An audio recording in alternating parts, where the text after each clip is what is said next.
Hello everyone, peace of Christ to all. This video is just to answer someone. He sent me this video saying, can you refute them?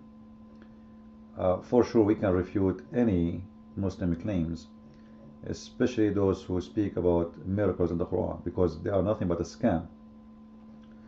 However, if you want more details of refutation of everything they have almost, you can get my book, which is called Quran and Science in Depth, in Amazon, and this is Kindle version, which is not even expensive. You do not need a Kindle tablet to be able to read it. All what you need is just to download Kindle software, which is for free. And then you can read the book in your computer. However, if you are interested to have the book as a paperback, simply just search for Quran and Science in Depth in Amazon, and you will find the paperback one. This is the one. This is here we go. This is the paperback, and this is my other book actually, The Deception of Allah, volume number 1. However, those both, they complete each other. So if you want really to have a good, like let us say, a treasure of information, I advise you to read both of them, because both, they complete each other. Actually, the book, it was supposed to be one book, but because it became so huge, so I have to divide it to two. Otherwise, the plan it was not to make two books, it was to be one, which will give you everything you want. However, you can order the paperback, or you can get the Kindle. The good thing about getting those books is simply because they give you a very clear understanding with the proofs and reference about how to refute Muslims first, and number two, to understand how Muslims, they try to lie to you. If you click at the book, you will see the index, and then you will know what I'm talking about. In the beginning, I am finishing the topics which exist in volume number 1, and then we go to science, and you see, as you see here, I'm explaining and refuting, and actually it's not only refuting, I am destroying and showing that what Muslims claim to be a science is nothing but a scam, and it's an error in the Quran. Not only it's false, you know. So I advise you to get the book. It's full of information. I am a person who don't give opinion, but I give proofs. All right, like I don't make speeches. And this is what I will do today in this video regarding the claim the Muslims, they have in the video we saw or sent by this friend to talk about. So let us go there and see this video. So this video simply claims that the Quran speak about the lowest point of the earth. So how the Quran knows such a thing? That will be something astonishing. So let us see what this video is saying, and then we will talk about it.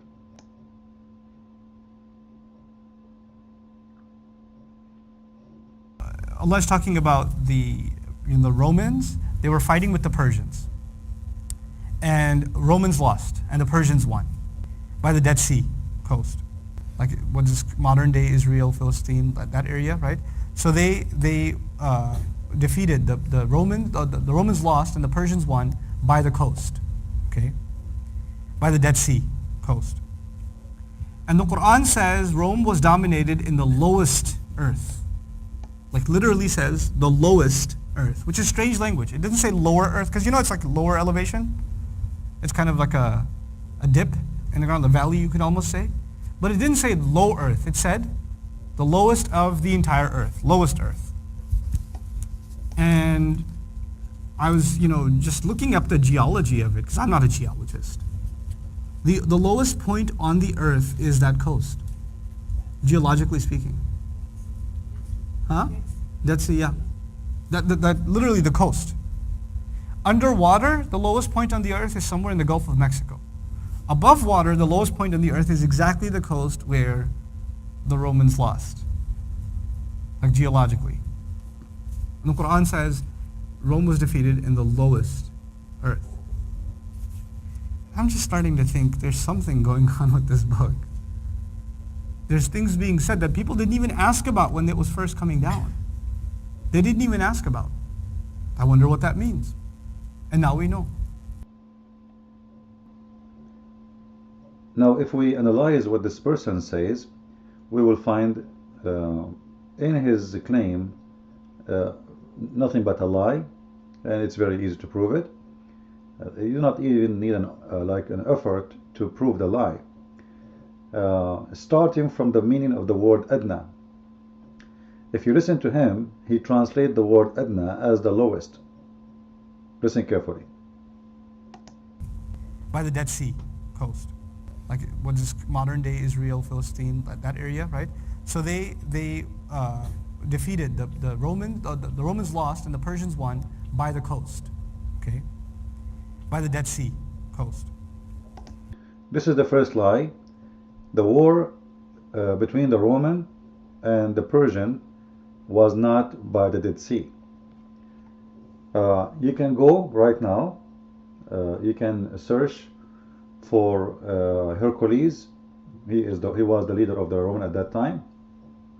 And the Persian Wars, which happened between 600 and 629. And you will see that none of them was really in the Dead Sea. So this is the first lie he came with.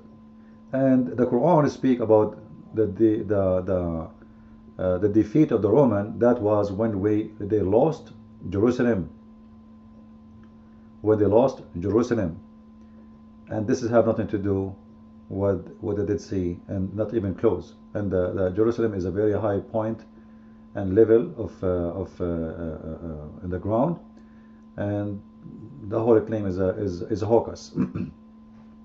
However, I'm going to show you in a very easy method without going to study which attack was, when was the attack. Like we can go here and you will see all the attacks happen, and you will see that the Persian, they conquer in 614 Jerusalem, and this is the biggest conquer, all right, and took Hercules many years after that, so he can take it back. That is the biggest conquer, and there's no Dead Sea, which is nothing but a lie this guy he came with. I advise you to go and read all this era, and it's full of information. For sure you can learn from it, and there's many international academic libraries. They have the source of it. You do not need to go by this website, and you will see that everything he said is nothing but a lie. However, I'm not going to go in details as what he mentioned, because I mentioned that in my book, Quran and Science. I have the details about it, like in deep details. Here, just to make the video short, let us expose the lie in a very easy way. If we go to the Quran, this is the verse he mentioned. Chapter 30, verse number 3. As we saw in the video, he said that the word adna, this is the word adna, you see it with me on the screen. He translated the word adna as the lowest. Let us hear it again. And the Quran says Rome was dominated in the lowest earth. Did you hear it? The Quran says that the Roman, they were defeated in the lowest earth. And as you see, this is his translation, not mine. Now, where he get this from? Only Allah knows, brother. Or only maybe Zakir Naik know. If we go to the Quran and you click at the Muslim translation, not my translation, all right, you will see that the word lowest does not exist. The word adna means the nearest land, not the lowest. Not the lowest. The word adna means someone is closer or near. All right. Like the more he is near to something, we call him adna. It can be a person, it can be a territory, it can be anything. All right. Now, to prove my point, not only from here, because if this was the meaning here, it was the lowest, how come not even one Islamic translation translate the word lowest, but they say either closer or nearest or something like this? You can go and check all the translation, starting from Yusuf Ali. Close by. You see what the word adna mean? Close by, nearest. All right. So all the translation, they are coming with the same translation. So why this Abdul? He have a unique translation. Simply, in order to fabricate a miracle, we have to scam you. We have to lie to you. And that is exactly Islamic method of deception. This is why I called my first book The Deception of Allah. And I advise you to read it because I exposed them big deal. So it's obvious, I do not need really to give it an effort, that this is nothing but a scam. Don't ever trust a Muslim. If we go, like, just to show you, I'm not making things up too, like not only the Muslim translation agree with me. If we go and search the Quran interpretation, because from the interpretation we can find even better meaning or explanation. Here the interpretation made by Jalalain, one of the biggest scholars of Islam. The word adna, this is the word adna, is translated, or in the interpretation is coming as the nearer. You see it? The nearer part of the land.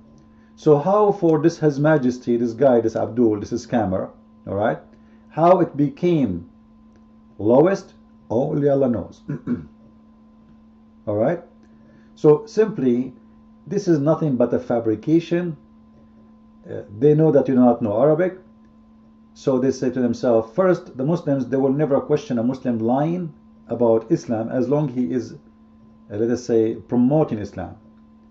So this guy, he know that even if he lie, none of the Muslims really will stand up against him and say to him, shut up, you are a liar, you are funny, you are stupid. Because simply, he is promoting Islam. As long as you are promoting Islam, that is okay in Islam. Lying is okay in Islam, and we showed you many videos before speaking about it. So the word adna, as you see here, have nothing to do with what he's saying.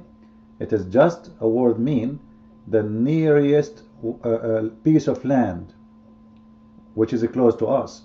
All right. Now somebody will say to us, say, why he call it the near land if it's far?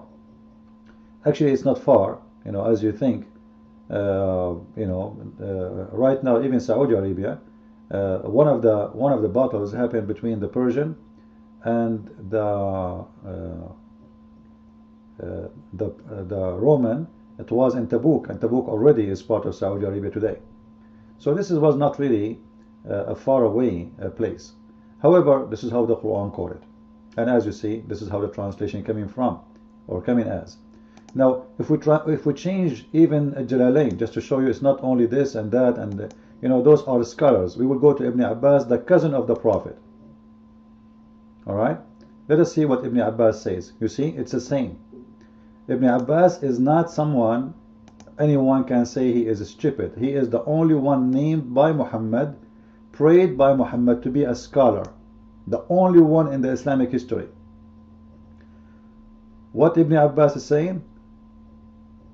This is the nearest land. So the word adna have nothing to do with his translation. It's nothing but a fabrication, and Muslims and Islam is nothing but a scam.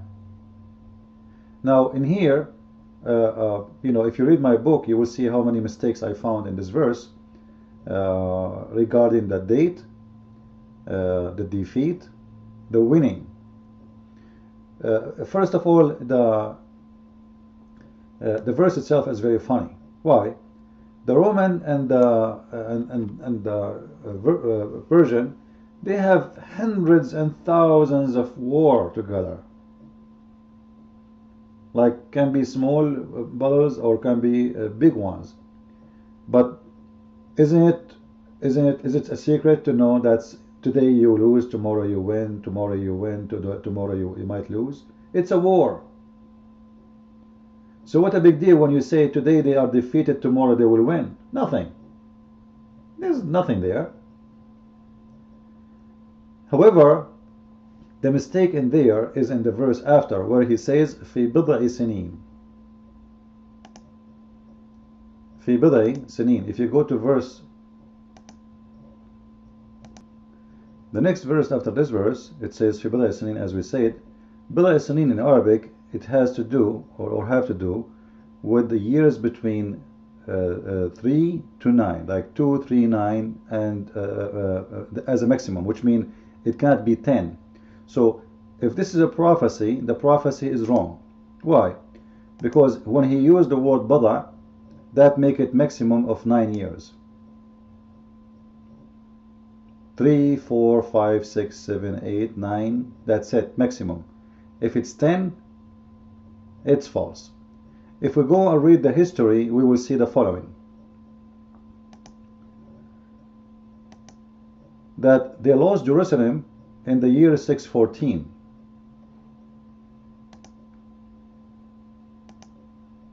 All right? 614. And this was a defeat. They were defeated.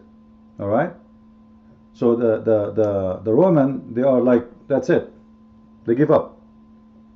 They lost all their army, and they backed down, and it took them many years to prepare themselves to attack again. And then when they attack again, it was many years after. All right? You will see with me here that in the year, if we go with me here, you will see that the Roman, they were not able to get Jerusalem at least until 626. And actually many sources says that he was able to return the Holy Cross to Jerusalem a few years after. So, but the major defeat can be considered as at least 626 or 627. And when Muhammad made this false prophecy, he said, the Roman, they were defeated, but they will defeat in a few years, as we read, which mean in less than 9 years. So as long as they were defeated in 614, as we see here, this is when they were able to take Jerusalem, and he was not able to come at least to 626 or 627 and gain Jerusalem back. That will make it between 12 to 13 years period, which make it a false prophecy, because as we said, the word bada, mean a few years between 3 to 9 only. 3 to 9 only. It can't be 10, it can't be 11, it can't be 12, etc.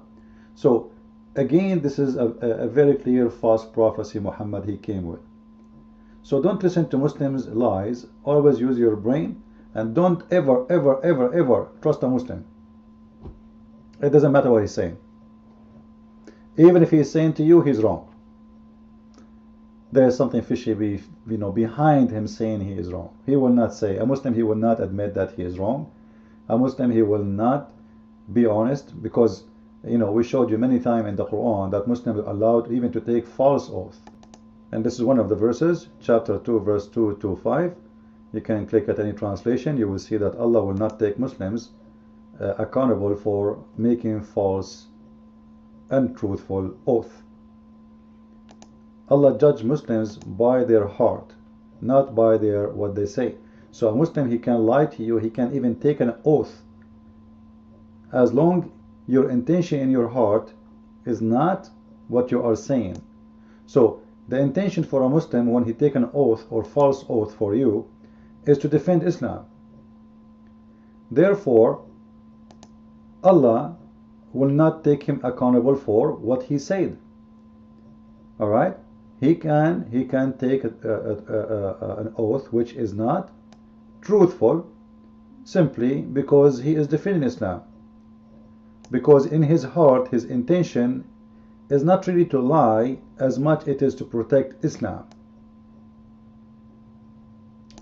So don't ever trust a Muslim even if he take an oath, because every oath Muslims they take, when a Muslim he take an oath,